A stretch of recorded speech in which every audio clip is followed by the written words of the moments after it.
welcome to this week's modules, Theme 1, Livability and Walkability. Now, obviously you've already had some exposure to what livability means, but we'll be talking about this in context of one of the themes for your end project and what we expect you to provide to us. And we'll also be going a little bit more in depth to an important concept in livability, and that is walkability, and how this will also apply to this specific chapter for Theme 1. Okay, let's get started. So, as we talked about in week 1, livable cities have a lot of different variables about how you assess them, the methods by which you assess them. There's lots of different metrics out there. There's a general consensus about what livability is, but in terms of specific data points, there isn't. And this is to be expected to a certain extent. The first reason is that there is a huge amount of variability in neighborhoods, and you can expect that certain neighborhoods will focus on different components of livability more than others, depending on a huge variety of factors like the surrounding geographical position they might be in, the country that they're in, whatever it might be. And so as a result, because there's an emphasis on different livability factors, you can expect that certain factors will be more important to people compared to others, depending on their circumstances. So yeah, it's usually, unless there's a very large project involved, it's usually not appropriate to assess all the factors that livability might entail for a specific neighborhood, and focusing on just a few is perhaps the better way to do it, at least for now. So, walkability. Walkability is a part of livability, but it's kind of its own beast in a little way. It certainly is something which is very important, and I'll read out this quote in its entirety for you. Walkability is the extent to which the built environment supports and encourages walking by providing for pedestrian comfort and safety, connecting people with varied destinations within a reasonable amount of time and effort, and offering visual interest in journeys throughout the network. So walkability is something which you might argue in some aspects is essential. So pedestrian comfort and safety might be considered an essential part of walkability. Perhaps less important is connecting people with varied destinations within a reasonable amount of time and effort. And perhaps less is, even than that, is offering visual interest and journeys throughout the network. And this is when I'm talking about specific factors regarding livability and walkability, is that these things become progressively less important in terms of sheer survivability of a neighborhood, but they are important factors within the livability framework. So these are just a few factors that affect walkability. This was taken from Lowe, and we'll be providing this as a document for you to have a look at. Just to give you a few ideas about what affects walkability. Safety and security, so road accidents, crossing safely with roads, perception of security from crime. Pay particular attention to the concept of perception of security from crime. If a city is crime-free but it's not perceived as such, then the walkability will decrease because people simply won't walk and they won't use the services offered to them, and so it's wasted. And that's something that needs to be seriously considered. Conversely, you can have a place that's quite dangerous, at least from perhaps a pickpocketing perspective or something like that, but people determine it to be safe and they're there as well, and that will also affect walkability to a certain extent. To give you an example, I had certain ideas about walking through Paris and some of the tourist hotspots, like the Eiffel Tower, the Louvre, places like that. And my perception, because it was a large city with a lot of police, my perception was that it was a safe place to walk around. In actuality, it wasn't. There were a lot of pickpockets, We heard lots of horror stories of people losing their belongings, but that perception still is very important. In addition to this, there is maintenance and cleanliness of walking paths.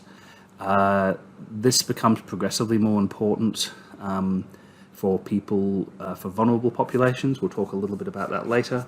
Amenities, so perhaps bathrooms or chairs or bins. They're sort of the basic amenities I can expect, depending upon how focused the local neighbourhood is on walkability. You could probably extend that to other factors. The availability of crossings, and so this is convenience and a safety concern as well. And then there's policy support, so funding and resources for pedestrian planning.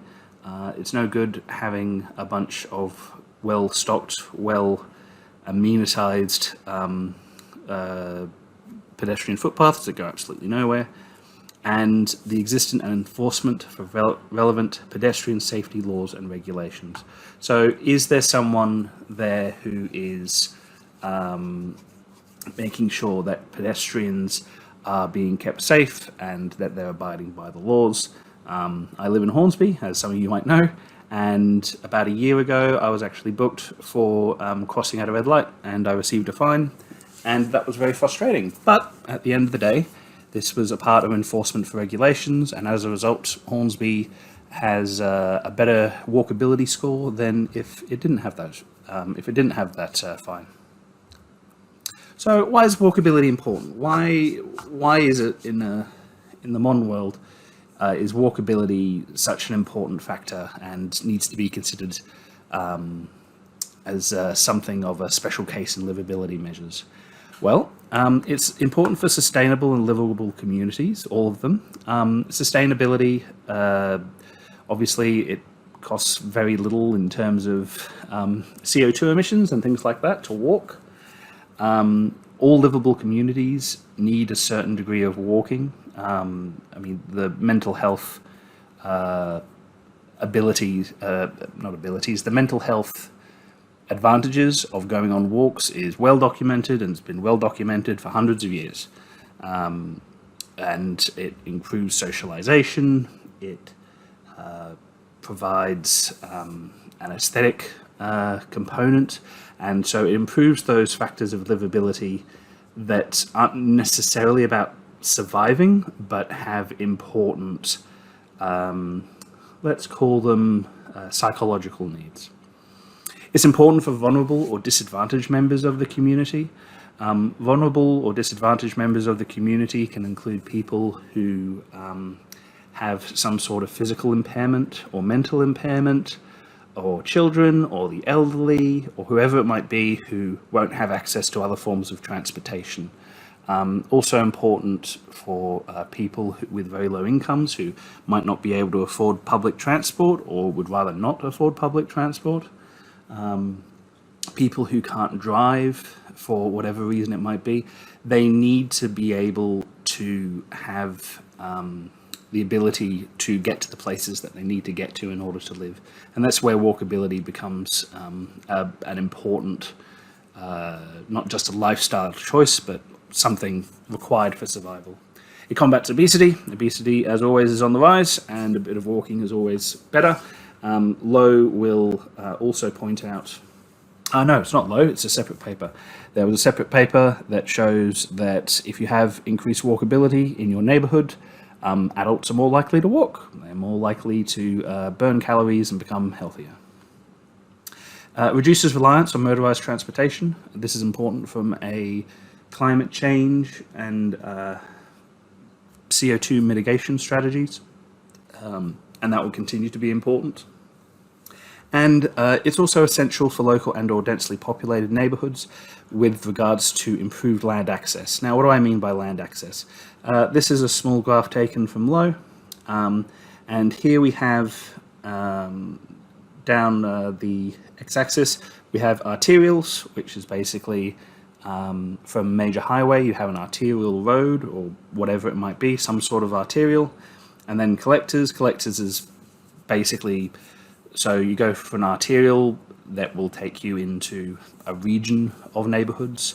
You have collectors that will constitute a proportion of the of neighborhoods, and then you have locals, and that'll be just a singular neighborhood or something like that.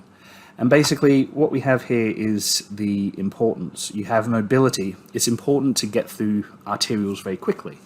That's why we have motor cars on roads. We use arterial roads, and we move through them very quickly. But we don't really care about land access at this point. It doesn't matter to me if I'm driving down the road to get back home that I'm able to walk over and have a picnic in a local field. However, while mobility decreases in importance at a local level, land access becomes much, much more important. And the most efficient way of obtaining that land access is through walking, because it's the smallest physical component that a human being can be, and that's their body. And having that access through walkability is the most efficient means of doing so. I hope that makes sense. Please provide a question in the forum if you're a little confused on that. So, theme 1. We'll be talking a little bit about theme 1 now. So as a part of your final report, you've got 3 mini papers. This is going to be the first paper. It's going to be introduced in week 3. You'll have another one in 4 and 5. And we'll be looking at livable and walkable neighborhoods. So you're going to be presented with descriptions of three individuals who might be looking at your neighborhood. And your job will be evaluating how suitable your neighborhood is for them. Now, you're going to be provided with a small description for each of these individuals, and they're going to give you an idea of what their needs and wants are, but the information that you're going to be provided is qualitative, which means you're going to have to make decisions on what you think is most important for them, and you're also going to have to infer some decisions about what might be important for them. So they might not necessarily say certain livability indicators, but based upon their profile, you know that it'll be important.